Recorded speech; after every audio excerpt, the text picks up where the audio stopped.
बंधु माने आजिर एही कार्यक्रम को आपण मानकु स्वागत।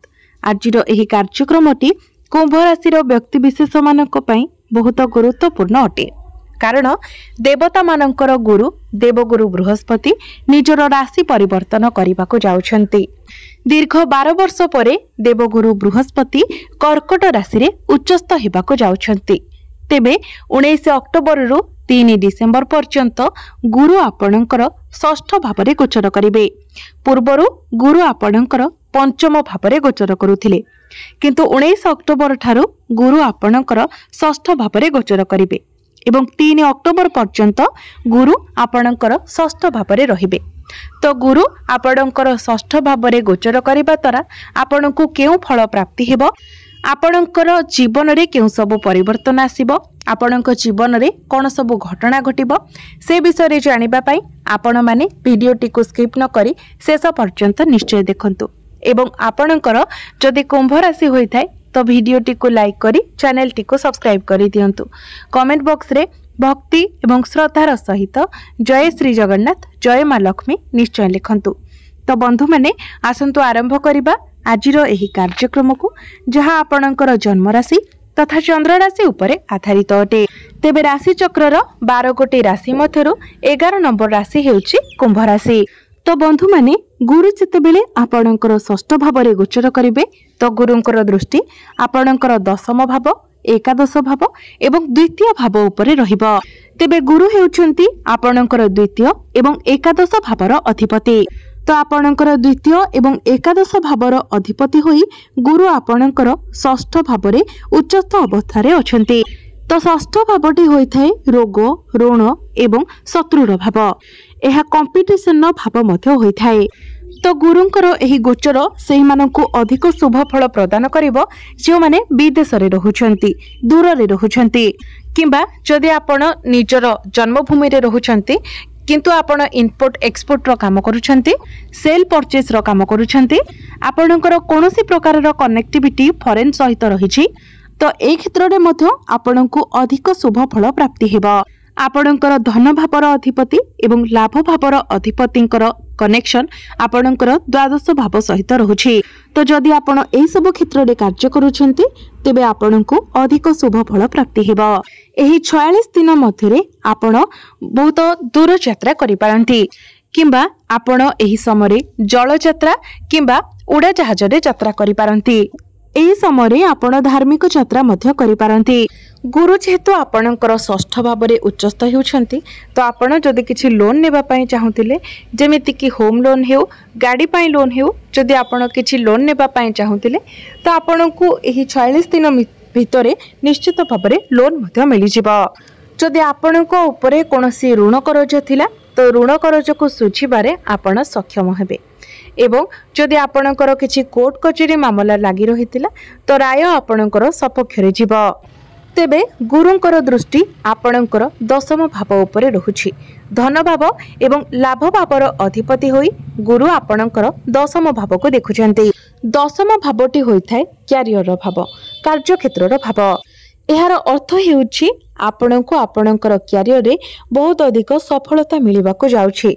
आपणकर कार्य क्षेत्र रे आपणकर प्रमोशन होई पारे, किंबा जदि आपणक निकट रे चाकरी नथिला तो आपणको चाकरी मिलिबार मध्य बहुत अधिक संभावना रहुछि।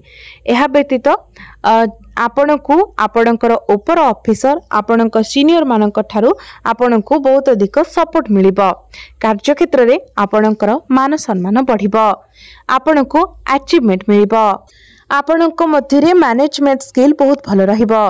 आपणकर कम्युनिकेशन स्किल रे मध्य आपण इंप्रूवमेंट देखिबाको पाइबे। तो बंधु माने गुरु जेहेतु धन भावर अधिपति होई धन भावरे गोचर करूछंती एवं आपणकर दशम भाव को देखुछंती तो आपणकर दरमारे वृद्धि होइबो, आपणकर फाइनेंशियल ग्रोथ हेबो, आपणकर बैंक बैलेंस बढ़िबो। एहा व्यतीत एकादश भावटी होइथाय आयर भाव, लाभर भाव एवं द्वितीय भावटी होइथाय टंका संचयर भाव। तो एहार अर्थ हेउछि आपणकर संचित अर्थरे वृद्धि हेबो। तो यही समय आपण आपणकर टंका को कोनोसी भलो जगह रे संचय करि पारंती। एबे आसंतु जानिबा गुरुंकर दृष्टि आपणकर जो द्वादश भाव उपरे रहुछि तो एठारे गुरु आपणको केउ फल प्रदान करिवे। द्वादश भावटी होइथाय खर्चर भाव, विदेशर भाव। तो आपणकर द्वादश भावरे गुरुंकर दृष्टि रहिबार अर्थ हेउछि कोनोसी शुभ कार्य आपण आपणकर टंका को खर्च करि पारंती। हॉस्पिटल रे आपणकर किछि टंका खर्च हे पारे, हुए तो यह आपणकर स्वास्थ्य को लेकिन हो किंबा आपणक घरर कोनोसी सदस्यंक पई हो आपण किंतु हॉस्पिटल रे किछि टंका खर्च करि पारंती।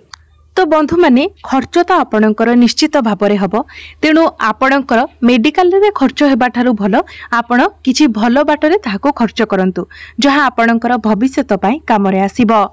तो जेहेतु गुरुंकर दृष्टि उभय आपणकर आय भाव उपरे रहुछि एवं व्यय भाव उपरे रहुछि, तो आपणकर इनकम मध्य हेबो एवं खर्च मध्य हेबो। तो आपण निजर भल पई निजर भविष्यत पई खर्च करबा ही आपणक पई बुद्धिमान काम हेबो। तेबे आपणक पई आउ गोटे बड़ कथा हेउछि एही 46 दिन मध्यरे आपण किछि बड़ प्लानिंग करबा को जाउछंती। तेबे बंधु माने जदि आपण किछि लोन नेबा पई चाहुछंती, किछि ऋण करज करबा को चाहुछंती, तो तरबरिया भाबरे आपण एसबो करंतु नाही।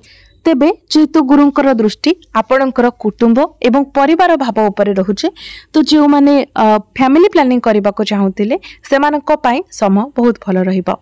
जो माने संतान सुखर कामना करुथिले सेमानकु संतान सुख प्राप्ति हेबो। आपणकर घर परिवार रे किछि एपरि कार्य होई पारे जेउथि पई आपणकर परिवारर सदस्य माने खुशी अनुभव करिवे, गृह रे सुख समृद्धि बढ़िबो। बंधु माने जितेबेले बृहस्पतिंकर दृष्टि द्वादश घर उपरे रहुछि, तो जो माने काउंसलिंग करूछंती, कंसल्टिंग रो काम करूछंती, हॉस्पिटल रे काम करूछंती, तो ए सब क्षेत्र रे आपणको अधिक सफलता प्राप्ति हेबो। जदि आपण डॉक्टर अछंती किंबा हॉस्पिटल रे कोनोसी भी क्षेत्र रे आपण काम करूछंती, तो एही लाइन रे आपणको ग्रोथ मिलिबो। जदि आपण ट्रैवलिंग रे काम करूछंती, इंपोर्ट एक्सपोर्ट रो काम करूछंती किंबा जदि आपण विदेश रे रहुछंती, तो आपणक पई ही गुरुंकर एही राशि परिवर्तन सबुठारु अधिक शुभ फल प्रदान करिबो। जदि आपण एनआरआई अछंती, तो आपणको बहुत अधिक ग्रोथ मिलिबो। आपणकर जे स्वप्न रहितिला ताहा पूर्ण हेबो। तो साधारण भाबरे आपणको किछि उपायर पालन करिवार अछि, कारण आपणक राशि रे वर्तमान शनि 7.5 अंतिम चरण चालुछि। तो शनिदेवंकर दुष्प्रभाव को कम करिवा पई एवं शनिदेवंक ठारू आपण प्रत्येक दिन शनिकर बीज मंत्र 108 थर जप करंतु। प्रत्येक दिन आपण हनुमान चालीसार पाठ करंतु।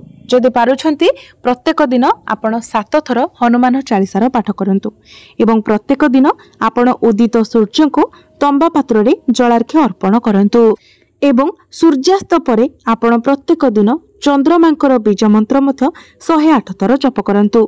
निश्चित भाबरे आपणको अधिक मात्रा रे शुभ फल प्राप्ति हेबो एवं जहाँ सबु अशुभत्व रहुचे से सबु मध्य खंडन होइजिबो।